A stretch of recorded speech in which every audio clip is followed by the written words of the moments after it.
en un pequeño pueblito de Connecticut llamado Sandy Hook. 10.000 personas solamente lo habitaban. Y esa mañana, ya fría, se produjo un hecho que conmovió los cimientos de nuestra sociedad. 20 niños entre 5 y 10 años fueron muertos a tiros de arma de fuego con disparos de 3 a 9.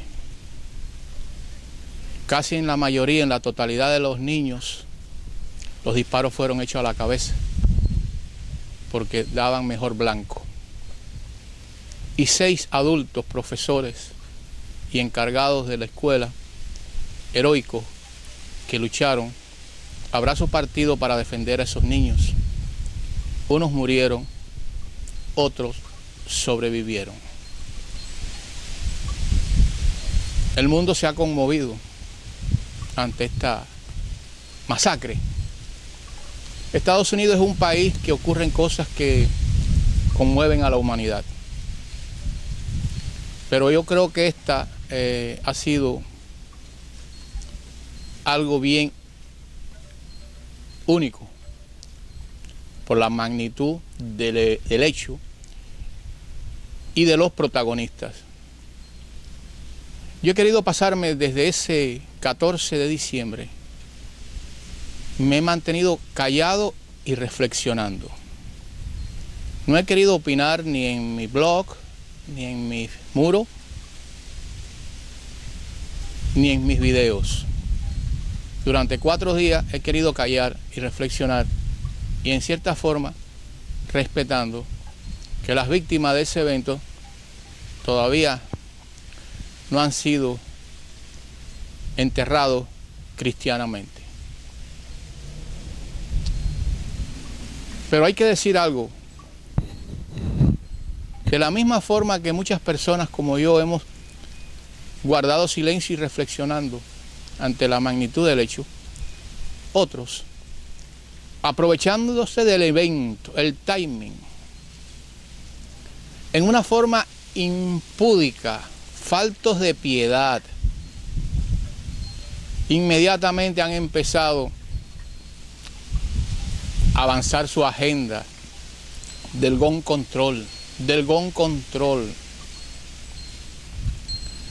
Hay una senadora en California, liberal, de izquierda, prepotente, arrogante, militante, que se llama Dianne Feinstein. Ella no esperó que se le diera cristiana sepultura a esos angelitos para ella inmediatamente lanzar la cruzada de que hay que sacar de las calles las armas de asalto.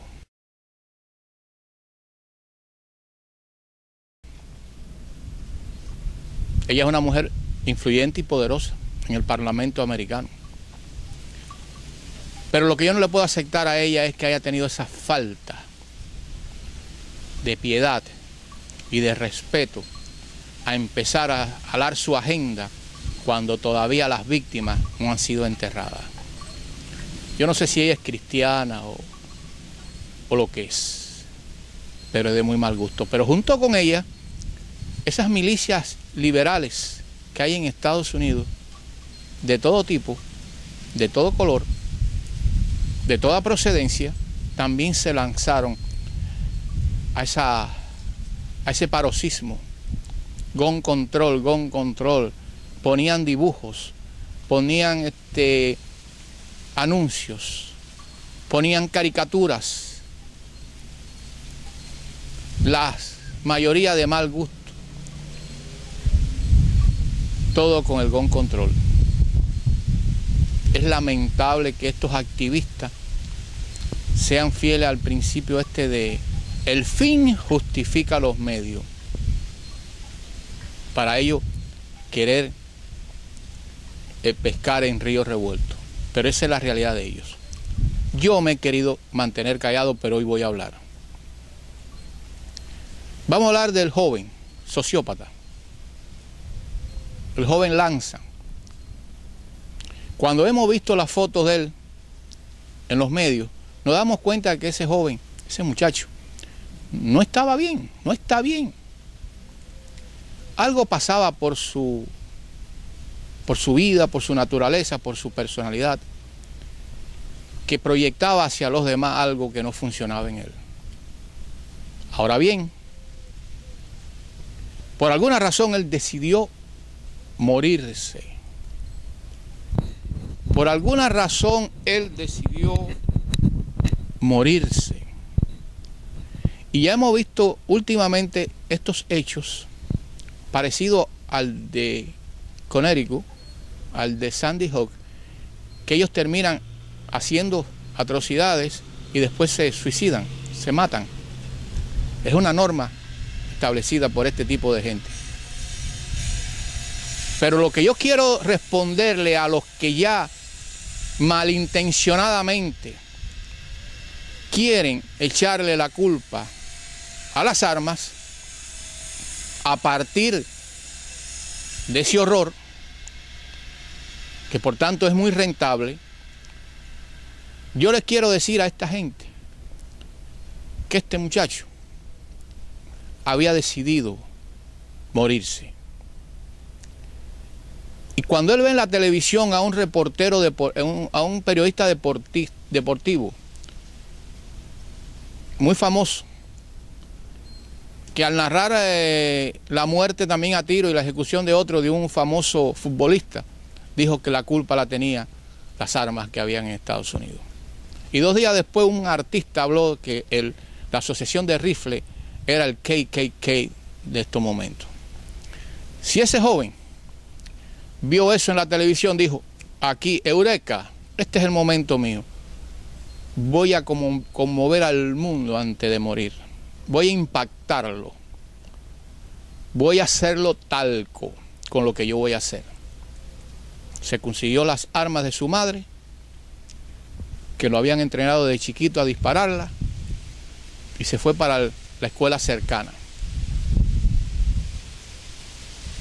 Se fue para la escuela cercana. Y decidió hacer lo que hizo. Es decir, que ese reportero y ese artista le dio posiblemente a él pie para la 10ª. Porque no hay algo que conmueva más que matar a niños inocentes. Y él sabía que con ese hecho el mundo se iba a petrificar, se iba a conmover, y lo realizó. Olvidémonos de que si tenía un problema psiquiátrico, olvidémonos si fue influenciado por los videogames o por la frivolidad de Hollywood o por tantas cosas. La realidad es que logró hacer la atrocidad que hizo porque pudo llegar hasta esos niños. Si esa escuela hubiera estado blindada, como es que ya se pide a gritos, de la misma forma que en los aeropuertos están blindados y nadie puede entrar ahí a hacer lo que le dé la gana en una cabina de avión, o en el Ground Zero que estuve recientemente en él, allí nadie puede entrar si no pasa por un chequeo y un control. Las escuelas tienen que empezar a ser blindadas. Y cuando estos individuos quieran lograr algo de ellas, se le detenga, no puedan llegar. Hay un ejemplo en los años 60, cuando la guerra de Vietnam, y este mismo elemento izquierdista, antiguerra de Vietnam, comunistón, pro La Habana, pro la Unión Soviética, que medraban en este país. Hubo un grupo en Chicago, yo digo, siempre en Chicago ocurren estas cosas, liderado por un homosexual drogadicto antiguerra llamado Abid Hoffman, decidieron echarle cianuro al acueducto de Chicago. Pero no pudieron porque lo detuvieron y lo guardaron. Si no, hubieran envenenado a medio mundo. las consecuencias hubieran sido más terribles que esta que acaba de pasar, que también es terrible. Pero en aquel momento lo guardaron, lo detuvieron. Y esto es lo que hay que hacer con esta gente. Hay que detenerlos en el camino hacia el horror. Y es lo que no se está haciendo lógico por mil razones liberaloides que están dejando las escuelas totalmente a expensas de todo este horror. Badiwey, ese grupo que quiso echarle cianuro al acueducto de Chicago, eran 7, y cuando fueron procesados se llamó el famoso caso de los Chicago 7. Y uno de ellos fue ese que después se convirtió en esposo, marido, compañero, acompañante de la Hanoi J. Fonda. Y ese individuo después fue un político, miembro del Parlamento americano, miembro del Congreso americano. Esa es la realidad que tenemos ante este evento, y tenemos que salir al paso a los que están usando como argumento este horror para avanzar su agenda del gun control, La enemigo número 1 de la segunda enmienda de los Estados Unidos, que le provee a cada ciudadano el derecho a portar armas para en un momento dado defenderse de un gobierno que lo quiera avasallar e imponer. Esos fueron los orígenes de la segunda enmienda, del derecho de cada ciudadano a portar armas, igual que esta maravillosa enmienda de los Estados Unidos nos dice que el Estado está en función del ciudadano, no el ciudadano en función del Estado. Y es lo que estamos viviendo últimamente. Los ciudadanos estamos en función de los intereses de las barrabasadas del Estado. La señora Dianne Feinstein, senadora por California, es una persona que impúdicamente se aprovechó del timing. Pero ¿por qué ella no promueve con la misma energía, con el mismo furor, un control del aborto, que tiene como saldo millones de niños muertos, como un genocidio? ¿Por qué no promueve el control de esos video games de alta violencia y de mal gusto y horror, que golpean las mentes de los niños? ¿Por qué ella, que es del estado de California, donde ahora se ha aprobado en cierta forma la droga, por qué ella no busca regular eso? Y muchas cosas que tenemos que poner sobre la mesa, ya que el presidente Barack Hussein Obama ha pedido un diálogo nacional, un encuentro nacional para ver estas cosas a partir del 14 de diciembre en Connecticut, en Sandy Hook. ¿Por qué la señora Feinstein no plantea un control, una revisión de cómo se sacaron de las aulas escolares a Dios? Es decir, que hay muchas issues, muchas cosas que se pudieran incluir en el problema de las armas. Pero eso no lo hacen ella porque no es políticamente correcto. Y en una forma oportunista y desagradable y militante, se aprovecha del horror de Connecticut para ella avanzar su agenda. Y con ella todo un ejército de liberales tan impúdicos como ella. Hay que tener en cuenta que el problema de las armas, vamos a remontarnos al oeste. Cuando el oeste, este país atravesó por etapas muy complejas, muy difíciles. Se dice, cuando tú vives en libertad y tienes que afrontar los retos y los grandes problemas que te vienen al paso, tienes que ser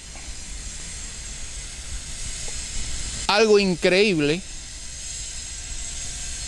para tú resolver y enfrentar esos problemas, pero continuando en libertad. En el oeste, vamos a poner un ejemplo que todo el mundo sabe, en Tucson, Arizona, OK Corral, allí, en aquella época, como en otros sitios, los vaqueros cuando venían los fines de semana para el pueblo, vaya, lo que hacían en esos pueblos era un horror. Disparos, borracheras, muertos, conflictos, violencia.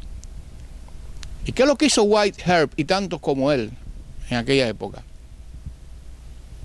Le impusieron a los que llegaban a esos pueblos dejar sus armas en la comisaría o en algún puesto de avance, pasarse la noche disfrutando y al regresar a sus ranchos, a sus lugares de origen, coger sus armas y regresar.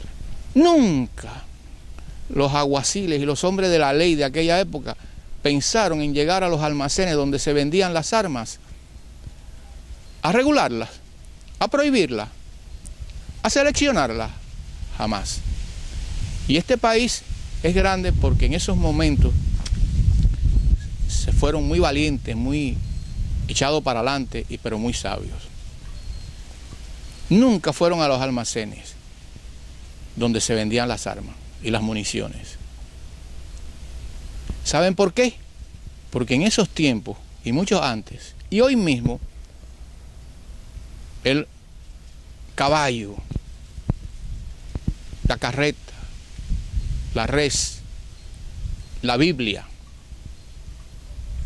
el tocino, el revólver, la escopeta, han sido compañeros inseparables del hombre en su supervivencia y en su dignidad.